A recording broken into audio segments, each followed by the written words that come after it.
to Stoke. Team news heading into this game against Chelsea. How are things looking? Anybody returning?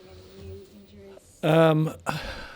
No, we're still waiting on a number of players. Jeff Cameron's still unavailable. Mark Muniesa is making good progress. We're hopeful that he'll get outside with the group early next week. Phil Basley's trained today, so we'll see how he is tomorrow in terms of reaction. He obviously hasn't had a lot of training the last 4 or 5 weeks, and ideally, in an ideal world, which football isn't on occasions, we give him a little bit longer, but we're struggling for numbers at the back at the moment, and he may well have to be an option for us, even though he hasn't done a great deal of training. But at the moment, we're going into games without any defensive cover on the bench, so if he's okay tomorrow, then he may have to provide that. Looking sort of ahead to the transfer window and ins and outs, one player there's been a bit of speculation about, Bojan, said to have been unhappy. Have you held a meeting with him? No, Bojan's people came in and we had a discussion about, obviously Bojan hasn't had too many starts of late, and that's been more to do with a slight change in formation and the way we've gone in certain games, which I felt probably wouldn't allow his talents to come to the fore as much as when we play in a different way. So he's missed out, and then sometimes circumstances of the games when we've been protecting leads, then he hasn't been the right option off the bench, because at times you want to protect the lead. Other times when you're chasing leads, you look to bring him on, which we did to good effect at West Ham. But I made my feelings known. Clearly, he wants to play more. I want to give him more opportunity, get good opportunities from now to the end of the season. It's just making sure we get those decisions correct in terms of when he plays and when he has an impact. So he's very well thought of. He's an outstanding player. He's going to get good game time from now to the end of the year. So it's up to us to make sure he's happy enough with the game time we give him. And do you think he is now? Yeah, he's had that explained to him and his advisors, and my position is clear on it. We want him to stay. He's a big part of what we're doing. He's going to get game time. We've got 3 attacking players leaving in January for the African Cup of Nations, so he's going to get game time this month, January certainly, and then I'm sure once he gets that opportunity, he'll probably stay in the team. And how about players coming in? You've been a couple of names strongly linked, Davi Selke, Gabbiadini as well from Italy. Can you tell us anything about them? There's nothing definite on those names or any others really. It's still a little bit up in the air in terms of what we'll be able to bring into the club. Same old cliches and lines that I always pull out of that. It's this time of the year, it's difficult to get good players in, or ones that can improve you. We've got plenty of squad players. We need players that will improve the 11 markedly if we can. If we're saying we're going into the market and spending good money, then it will be on a player that will come straight into the 11. But January, very difficult to get those type of players into your club, because obviously good players are wanted by other people as well as the club that they're already at. So we'll have to wait and see. Have you looked at those players? Is the truth? There's a lot of lists of players that go around, and you make inquiries in terms of who's available, who isn't, who might be available. The ones you're talking about, I think possibly one of them's available on loan, maybe, if their club or the player thinks it's a good or viable option, but there's nothing in stone at this stage. I don't like talking about individual players. I'll probably give you as much as I could there. Okay. On to this game then against Chelsea. You played second of the table, Liverpool. Mm-hmm. On to the leaders now. How difficult a game are you expecting from them? Just how impressed have you been with Chelsea? Yeah, they're very strong at the moment. They're set up strong defensively. They've got a formation that they find is working very well for them, and it's a formation clearly their manager is very comfortable with. He's used it in the past at his previous clubs, and when he was in charge national level, and he's got good success from it. So you always felt at some point he would be looking to maybe implement that formation, and almost immediately he started to do that. The results improved. So clearly they're comfortable with what they're doing at the moment. I think with most Italian managers, they look to be solid defensively, and clearly with the players that he has at his disposal, they fully expect the players at the top end of the pitch to win games for them, because they know defensively they can be strong. So they've got enough talent within their group to be able to do that. And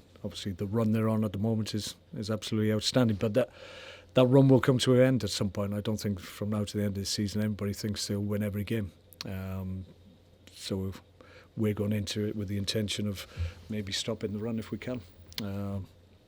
Why can't it be us? We give a decent enough account of ourselves. We were disappointed with the margin of defeat in the end against Liverpool, but for 36 minutes, 37, whatever the equalising goal was when it came, I thought we caused them a real problem. And as always in football, goals change games, and that affected obviously the performance in the second half. But we saw and went into it with a good intention, really positive, and we showed in that period, the initial period, that we can cause good teams problems. The key is to be able to do it for more than half an hour or so. So that's the intention and the hope in terms of our improvement in performance at the weekend. You did really take the game to Liverpool in that sort of opening half an hour. Do you intend to go to Chelsea and do the same, or do you sit back, do you defend? I think, well, I've been there, and all the top clubs will always challenge you, and it's whether or not you feel you've got the players or personnel to cause them a problem. In the week, we had a game plan that we felt, if we committed to, that it would cause Liverpool a problem. And I think that was borne out, certainly in that opening period, when we could have gone 2-0 to the good up, and then it would have been a different game, clearly. But they got 2 quick 5 goals just before half-time, and then that obviously changed the outcome of the game from our point of view. But I think it's important that wherever you go, but certainly at the top clubs, you're positive. And I just find maybe just getting 2 banks of 4 and everybody behind the ball and hoping just to get a breakaway and nick a win or nick a draw. I've never done that. I'd rather be positive, and the likelihood is if you do that, more often than not you get beat anyway. So I'd rather try and be positive, try and affect the opposition, and see where that takes us, so that even if you do get beat, then you can still look at the result and gain positives from it. So I think if you just sit back and wait for the inevitable, then you don't gain too much in terms of a positive outcome. Yeah, I mean, you look through the Chelsea team, lots to fear, but what should they fear about you? Well, I think we decided that can cause teams problems. We went there last year and got our first point at Stamford Bridge in the Premier League, and that proves that we've got good talent within our team. We're still missing a few players. Clearly, that will affect our ability to be as positive maybe we would be if we had a full complement. Obviously, Marco and Arnautovic still unavailable for us. It was a big outlet for us, but I think it's about making sure that we understand what we're trying to do in the game. We commit to it, and if we do that, then we'll cause them a problem. They're very solid, as I've said, and it's not going to be easy. And they'll want to continue the run they're on, because it's a fantastic achievement up to this point. So they want to make it even more exceptional. So we've got to be ready for that. But I just sense there was a little bit of frustration from our point of view in terms of how the game panned out on Tuesday night. So we use that frustration to help us in our performance of the weekend, I'm sure. And overall, how have you felt about your form the last 5 games? Just 1 win. Well, if you go back a little bit further, we got, I think, 3 defeats in about 12, which sounds a lot better in my view. So, I mean, you look at the league table, we're where we are. We know that. Sometimes we think in certain games we should have done better. In other games, we probably overachieved. But looking through the table, I think there's only, 7 or 8 teams have lost fewer games than us. So in a 20 league table, that's not bad going for a club like ourselves. talking of the table, do you think Chelsea have it in the bag? Are they? No, it's still early. Like I said, I think at some point this run that they're on will come to an end, and then it's how they react, how quickly they can bounce back from that. They've got big games against obviously the top 4 or 5 teams in and around them, and those games will test them clearly. But the longer the run goes on, the more confident they're going to become. And there's a number of their players that have been through the process of winning Premier League titles. They know what it takes, so that knowledge and that experience will help them as the season goes to a conclusion. Heading towards the new year, have you got any resolutions? Maybe to wear a better watch for match days, maybe. All right. All right. Just on Chelsea, Victor Moses obviously sort of shone. Yes, done very well, Vic, yeah. How surprised are you? I'm not surprised at all. I think I'm going to take all the credit for it for his defensive work, because when he came he wasn't great at that. So we taught him how to defend, and now he's reaping the benefits at Chelsea.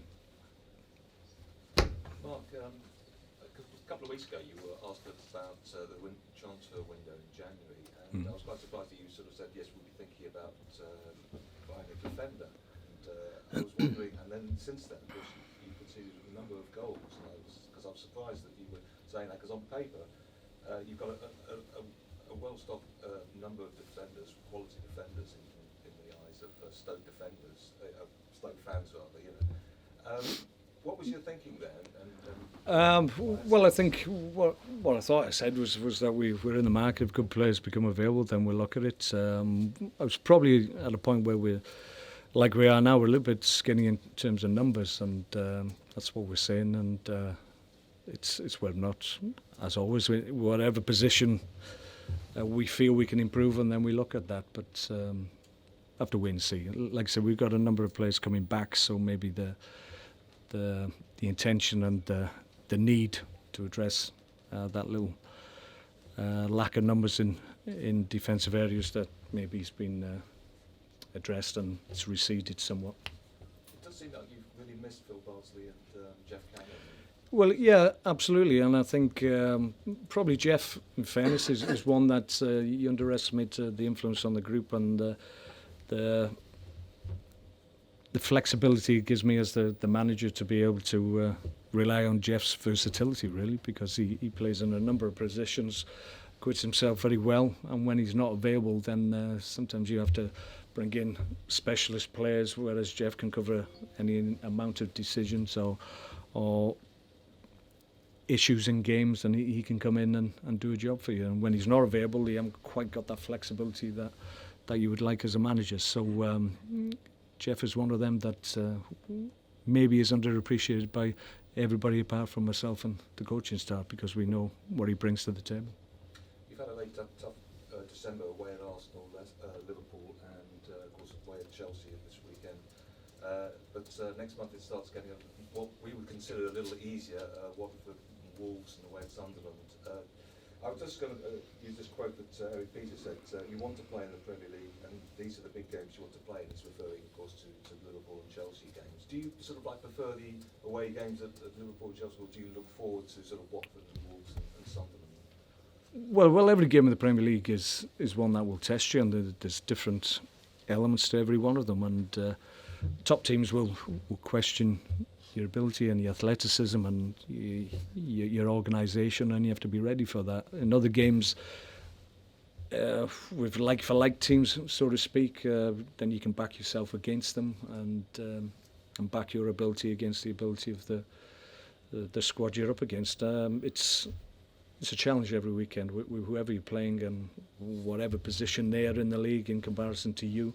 Then there's different problems that you have to solve. So the challenge of being a Premier League manager is to be able to adapt and adjust accordingly to the opposition and what they have and what they possess in terms of the playing squad. So that's the challenge, and that's the one that will always test you. So I have no preference. I enjoy going up against anybody in the Premier League. It's a challenge irrespective of who it is.